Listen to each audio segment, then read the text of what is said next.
Ladies and gentlemen, this is Mampolo from Mampolo's Corner. Renee your mindset. Guys, this guy what they call Akpabio and Bayo and Onanuga. Not be that they call you. Akpabio and Bayo Onanuga. I see you support for palliative today. I listen to una support. Say me Nigerian people me will cool down. Say me will cool down. Things will be okay. Yes. Now so we Nigerian cool down. Buhari can't do 8 years we can't suffer in penuries. Yes, we could have for 8 years, nothing still come out for them today. Even all the promises when they give us during Buhari, now Kudan, when I tell them Kudan, Buhari is working. When I don't start another Kudan, Abi. Listen, Akpabio, you want to be Senate President and Bayo Onanuga, I don't know the one where you been now, you know consign me. Listen, you see this thing when I come talk for TV now, rubbish. Let me talk up.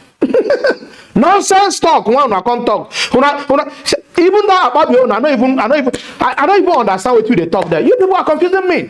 In fact, since this administration start, this is you see two of now the first group of people want to talk senseless thing since this administration start. Very senseless this statement I want to make today.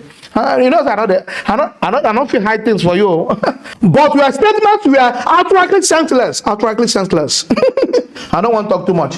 For those who want to understand what I'm talking about, watch the video. Well, let's begin what's trending. It's all right. As the pump price of petrol continues to surge across the country, causing more uncertainty in many Nigerian households, the president of the Senate, Godswill Akpabio, on Tuesday announced that salaries of workers in the public sector will be reviewed as a way of cushioning the effect of petrol subsidy removal. Well, the Senate president made the announcement when he hosted the governor of Ekiti State, Abiodun Oyebanji, at his office in Abuja.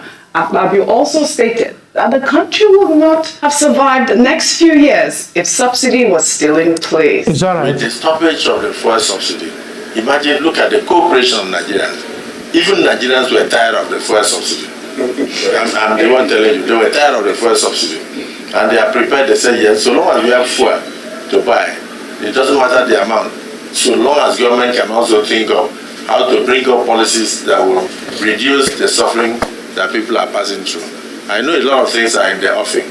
I would not say that, but I know that even the issue of salaries and wages will have to be reviewed in order to make sure that Nigerians have a living wage. And you know, what I mean by living wage is a wage that can feed your families and also have something left for the education of your children. It's all right. Okay, this is refreshing to hear, but I mean, I don't know how many Nigerians will agree with him at this point now with no palliative in place. We want some sort of subsidy. Well, this was as the director of media and publicity of the defunct Tinubu Shetima campaign organization, Bayo Onanuga, in a tweet, called on Nigerians to be patient with the Tinubu administration.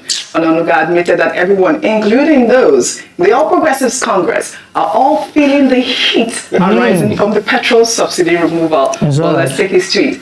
He says, in this season of high fuel price, I want to plead with our people to exercise some patience. We are all jointly experiencing the pain. All those intemperate attacks against the new government of President Bola Tinubu should stop. Let's await the palliatives as his government has promised. Let's await the palliatives that will flow from each state as more money is channeled to them from the subsidy savings. We cannot go back to the hyper-fraudulent subsidy regime where we were spending more money on petrol than on roads, education, and health. Well, I mean, Bayo Onanuga, I don't know if it's everyone that is feeling the heat, or I mean, he kept on begging everybody. I mean, it's not everyone. I don't understand. They are not feeling the heat. They are not, it's obvious. Wait, in the meantime, let me tell you what happened yesterday. Trekkathon was trending yesterday after a video showing more people than cars on major roads around the Ikeja area of Lagos State began circulating. I mean, look at this. Have you seen this thing happen before? I mean, this is a computer village in Ikeja. Mr. Bayo Onanuga should not come and tell us anything. They are not feeling the heat. For what I know, lawmakers got free 70 billion. They are not feeling the heat. They should speak for themselves. So why is Mr. Bayo Onanuga begging Nigerians Everybody is now? tracking. No, you should not beg Nigerians. Please, you should leave Nigerians alone. They plunged Nigerians into this. The APC plunged Nigerians into this because of their terrible planning. It's all right. I asked Professor Killer a very technical question this morning. I said, do you see rigor in the thinking of government? He said, no rigor. You know what that means? That's an indictment on government. You remove subsidy, no planning. There's no rigor. Even the 8,000 you announced, when people showed you how funny your thoughts were, you have to bring it back and say you are reviewing. Till they did not finish reviewing. Keep reviewing. The meetings you ought to have with Labour, the meeting have been stopped. Labour is upset. Everybody is upset. Now you're saying you are begging. What are you begging? You say you're going to hit the ground running. Yeah. It is running. What we expect the President Tinubu, and I keep saying to have done is, if you knew you were going to remove subsidy of your inauguration speech, once you won the election, you will have started planning for it. At least have a template document. If you at least had that, and you put it forward, now you're saying you are meeting with stakeholders. Why didn't you finish the meeting with stakeholders before you remove subsidy? So we've given ideas ad nauseam. But Mr. Bayo Onanuga should not beg. I think Mr. Bayo Onanuga should have begged the Igbos that he said that never should they put mouth in Lagos politics again. Yes. And when he said all of those things that people kicked against him, he said he had no apologies. So why is he begging now? Nigerians have a right to ventilate. It's democracy, isn't it? Or do you want an authoritarian government? No, it's democracy. So he should not beg. He has no locals to beg. People are suffering and we want them to give us thinking. But let me give solutions. Because we still need to talk solutions and move forward. It is time for President Tinubu to bring out his ministers. Let's even have an economic planning thing. Go back to that meeting with NLC. So you are able to bring it out. Waste of time. Thirdly, the Senate president that is saying that Nigeria, he doesn't understand what people are going through. Rubbish. And it's not in the space where they're going to increase salary. He's not government, he's not of the executive arm. So he can just talk for the sake of talking. But Nigerians are faced with these challenges. President, follow. The meeting with Labour should continue in such a way that they should bring out a resolution as regards what will happen to minimum wage. Should go where Tinubu cap. And other plans that they've not been able to effectively implement. Maybe Tinubu put you there. They should look at it. Right. And Nigerians are waiting. Nigerians want the government to think for solutions. Right. Not telling us, beg. No, Mr. Bayo Onanuga should have begged when he said very incriminating things against a specific group of people after the elections, which are also part of the economic heartland in Lagos. And please, part of the solutions too.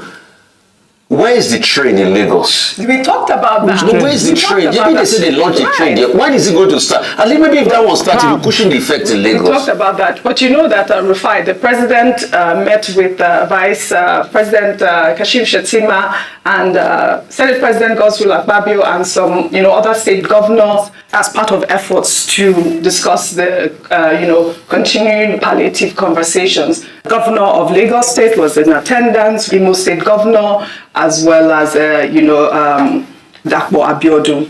Before I ask that question, what are these state governors doing? This is what they should be talking about when I hope this is what they talked about when they met with the president, especially in Lagos. We live in Lagos. What's happening?